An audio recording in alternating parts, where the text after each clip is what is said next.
Lakeland, Florida. The Slaten family's nightmare, a 40-year hunt for Linda Slaten's killer. On September 4, 1981, the childhood of 12-year-old Tim and 15-year-old Jeff Slaten came to an abrupt end when they discovered their mother, 31-year-old Linda Slaten, dead in her bed. She was partially nude, beaten, and had a metal hanger twisted around her neck. Who could commit such a heinous act against the mother of two? Was it someone she knew? Or had Linda fallen victim to a random attack? Today, we journey to the city of Lakeland, Florida to unravel the details of Linda Slaten's case. The story is so convoluted and ambiguous that you'll be shocked when you learn the identity of the killer. Lakeland, one of the most densely populated cities in Polk County, was thriving in 1981, with booming businesses and numerous new residential areas under construction. These neighborhoods primarily consisted of duplexes inhabited by families with children. Lakeland was considered a paradise due to its lush lawns and greenery. Linda and her two sons resided at 303 North Brunel Parkway, in a district with many duplexes, one of which belonged to the Slaten family. However, they didn't stay there for long. We know that Linda and her sons moved to Florida from Hartselle, Alabama, just 2 weeks before the murder. What led to this horrific crime? Did Linda bring old problems with her from Alabama? Born on March 8, 1950, Linda had her first son, Jeff Slaten, at the age of 16. 3 years later, her younger son, Tim Slaten, was born. Shortly after, she convinced the father of her children, Frank Slaten, to marry her and become a family. However, what resulted was far from a model household.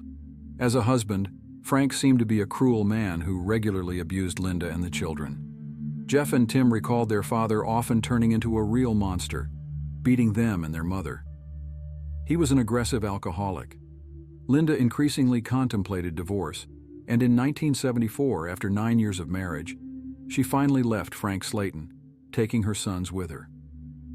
Linda Slaten began a new life as a single mother, striving to give her children everything she could. Torn between work and household chores, she naturally experienced financial difficulties. Linda didn't have a car, so her children either walked to school or were driven by neighbors. In addition to school, the boys also attended football practice. However, since getting there without a car was problematic, their coach, Joe, would drive them from home to the stadium and back. A week before the events of September 4th, Linda was preparing for the arrival of her mother. She was confident that having another woman in the house would help her balance work and home life and create a cozy atmosphere. Linda's sister Judy also frequently visited her nephews. The sisters often spent time chatting over a cup of hot tea. However, when Judy came to visit her sister on the morning of September 4th, around 8:30 a.m., she was shocked by what she saw. On the evening of September 3rd, Jeff came home from practice, but not finding his mother or brother, went to his grandparents' house. He returned home around 9:30 p.m. Linda had mentioned she was going to the neighbors to play cards, but first did some housework. Jeff saw his mother doing laundry. His younger brother Tim had already gone to bed. Before going to sleep, Jeff went to his mother's room to apologize for an argument they had earlier that day. He remembered his last words to her. "I love you, Mom. See you tomorrow." If only he knew those would be the last words Linda would ever hear from him.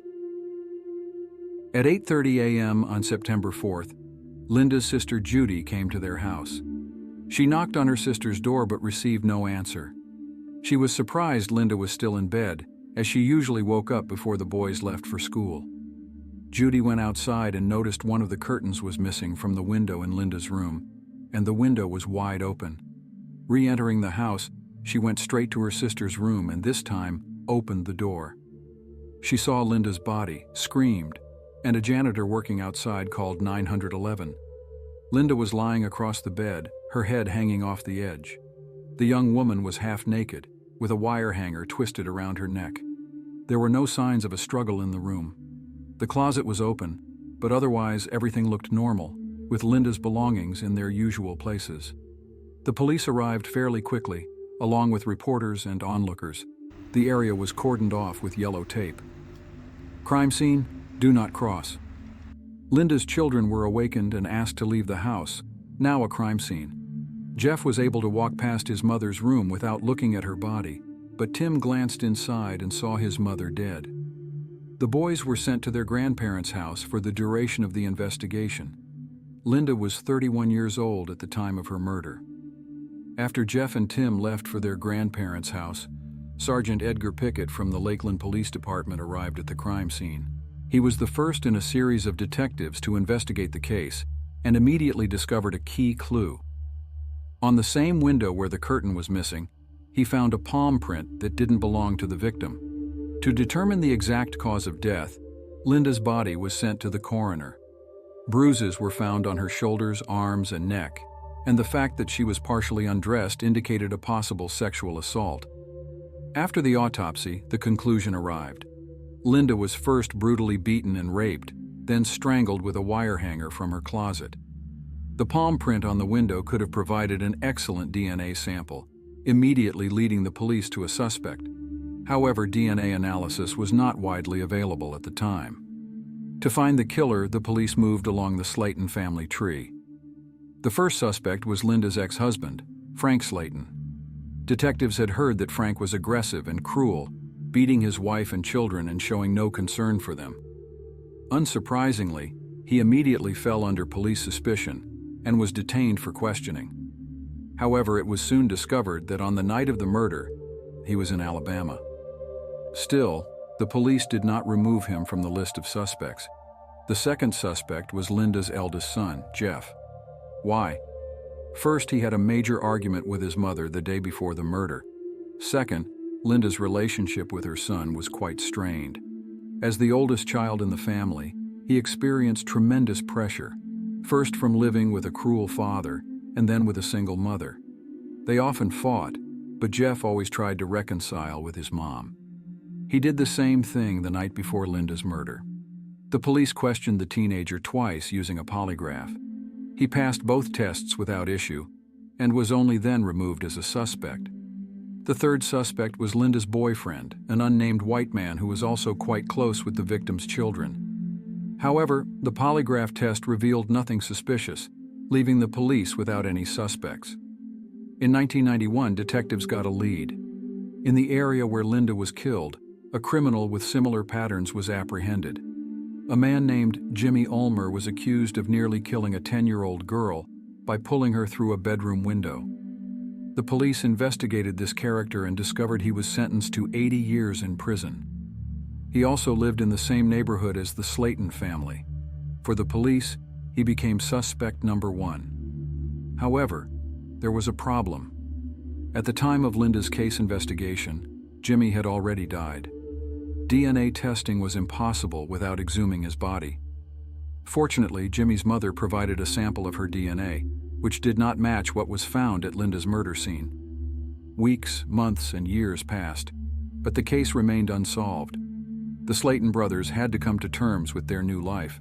Their mother was murdered, and they were left with only their grandparents, Clarence and Margaret Harris. They buried Linda, and gradually, their lives returned to their former tracks. The boys went back to school and tried to move forward. Tim returned to football practice. He later mentioned that his team and coaches supported him. Coach Joe continued to drive him to and from practice. A month later, Tim hung a team photo with Coach Joe from a recent practice above his bed. For him, this photograph was motivation to live and move forward. The years went by, and the boys who lost their mother turned into grown men who loved and cared for their own families. Both brothers married. Jeff had 2 children, and they regularly returned to Lakeland to see if there were any updates on their mother's case. Jeff still remembers that last night. "I didn't hear anything at all. It weighs heavily on me." Even the neighbors of the Slaten family claim they heard nothing suspicious that night. Despite the brothers building successful lives, they continued to follow the investigation's progress and did everything to ensure it wouldn't stop. In one interview, Tim stated, "It doesn't matter how many investigators take over the case from each other. We always remind them that we're waiting for them to find the one who killed our mom." 17 years passed since the murder of Linda Slaten. By 1998, Edgar Pickett had left his position, and a new detective, Brad Grice, was assigned to the case. he discovered an unidentified DNA sample collected at the crime scene in 1981. He sent it to a major state laboratory, the Florida Department of Law Enforcement. In 1999, the department could already identify Linda Slaten's killer by DNA. After receiving the DNA report, Detective Grice ran through the list of suspects. He decided to obtain DNA samples from each of them. The year was 2001. The detective believed that this time, he could definitely catch the criminal using his DNA. First, he contacted the Slaten brothers and invited them for a conversation. After explaining the situation, he asked them to provide samples to compare their DNA with that of the alleged killer. The DNA results definitively crossed Jeff Slaten off the list of suspects. Next, Frank Slaten was called in. In the years following Linda's death, he had quit drinking and abandoned his tyrannical ways. The brothers agreed to meet with their father. Frank listened to the detectives and voluntarily provided a DNA sample. Again, no match was found. In 2005, Detective Grice sent the unidentified perpetrator's DNA profile to the FBI to run it through the federal database. They were constantly compared with fresh DNA samples entering the database weekly. Ultimately, after 17 years of investigating the Slaten case, Detective Grice retired. He was replaced by Detectives Tammy Hathcock and Russell Hurley. After 3 years of investigating the DNA, Tammy Hathcock learned about unique DNA recognition technologies.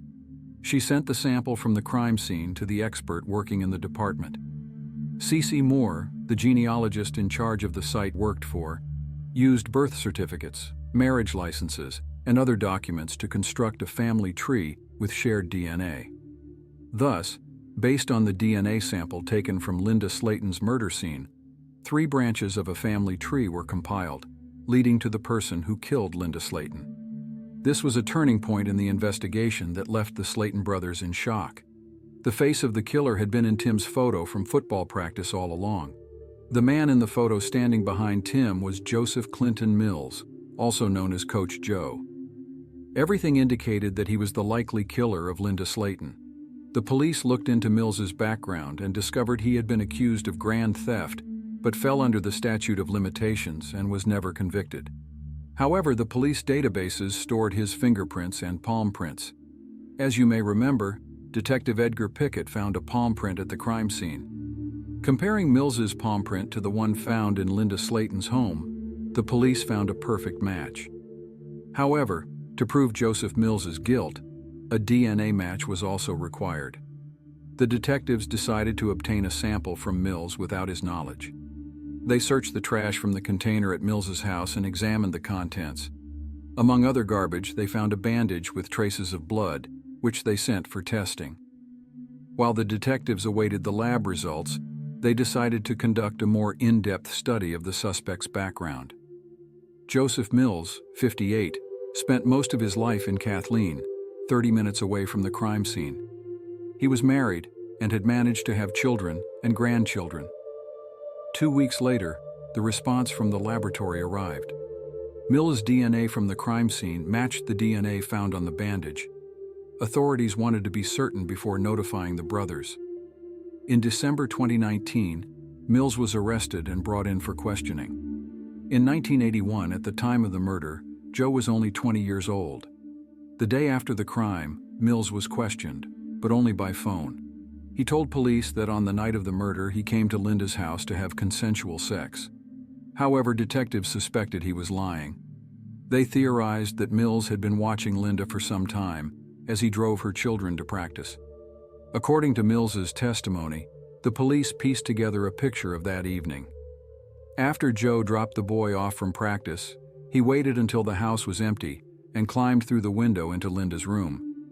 Hiding in the closet, he waited until the woman was alone.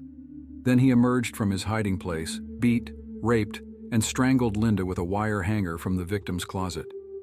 Joseph Mills was found guilty of first-degree murder and rape.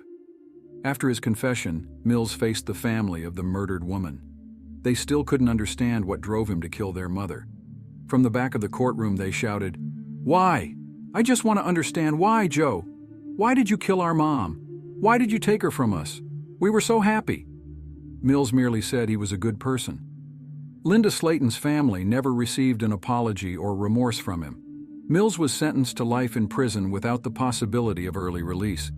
Although the Slaten brothers console themselves with the thought that the killer will rot in prison, they are infuriated by the fact that for nearly 40 years, Joseph Mills enjoyed freedom while the brothers were left without a mother. For Tim, it came as a shock. In his childhood, he considered Coach Joe a role model. He also mentioned that all this time, Mills had been contacting him and asking about the case, trying to find out if there were any new clues or evidence to avoid drawing police attention to himself. He tried to support the brothers, constantly offering them help. "He kept asking us how the case was going," one of the brothers said in an interview. "He didn't ask specific questions, just inquired if there were any new leads, and I would just tell him that nothing had changed." Tim still can't believe that his mother's killer, the one whose photo he kept all these years as a reminder that life goes on, was Coach Joe. Jeff still wonders how his life would have turned out if his mother were alive. This tragedy brought the brothers closer together. They often visit their mother's grave, and Jeff always lights a candle on the anniversary of her death. Despite the investigation, the brothers try to live a full life for the sake of their mom, Linda Slaten.